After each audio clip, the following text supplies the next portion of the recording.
government sina ekoi government sina ba head la ko 2017 dagi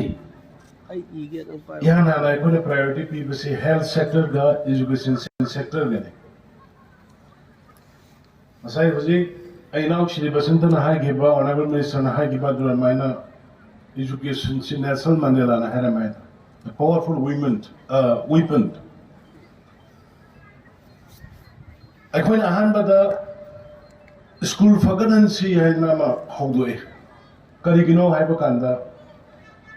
private school singi akoi na miyo bina puna mona paame se karina quality sak sara so apaba sak seng saningi insang sara so apaba thangi ising tha so apaba thangi gari tong so apaba thangi lairik ta mo so apaba school da tamlingi miyo bigi na sir ni karam ta ekoi masjid da khongal lu ga yaroi adugumba New bagi inborn magi wakal dalai ba poto koi mit tawna na ba paisa lai ba lai ta ba thi na koi school Phagat-Hansi na ba tam bagi government ki paisa lai ta bani na kendra ma mongi school ma mo ko dor kan dai koi school hum pu hana hokja bani madagi matung da next year da school hum pu ma ha pa ga school sam ga kul khwai da ki nungai ba di moirang ge halama silnau adu ga lembi lai ba kendra sigi mayam punama school Phagat-Hansi ma mission ji hogalaba matungda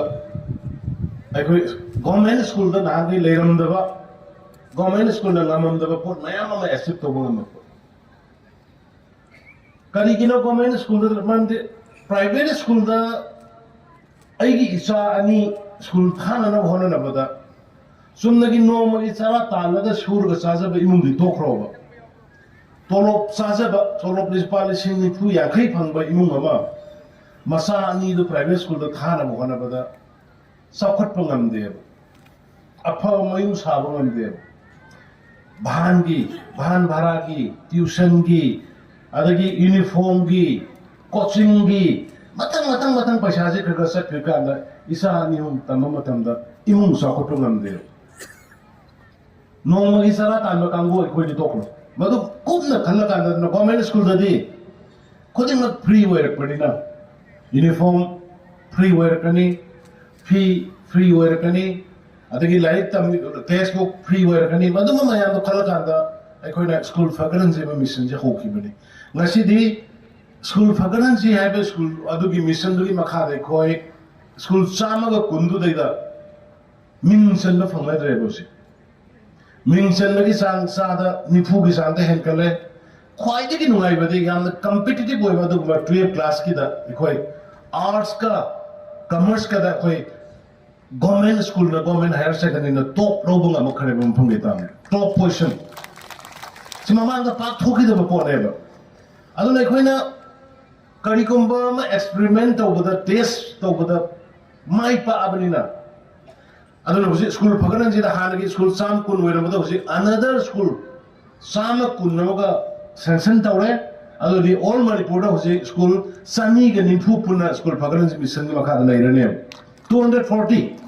hada another 120 imaga yawre ba adu ide khoi na khale makha gi school gi di faral aga mathaki college gi je phatra ga di ai khoi na semning ni bai khoi na mateng pangning ni bai youth sing do tungi pillars in the pangong amaroi dra ina khan medagi ekoi mayam khanar ga ekoi mission nam ga hokse maramdi school Phagat-Hansi be school kaino si mai pa bani na aduna ekoi college gi pukana ba tawse to kan ekoi paisa lai dana to gunate adu butangai fadana ngasi gi mirol na fatra ga tungi mirol faroi aduna ngasi gi mirol dagi hauna tungi mirol farna ba yamta same da ya de hai dai khoi lokha chaki bani masjid da khoi college kungamari ni Imphal college Manipur college Oriental college NG college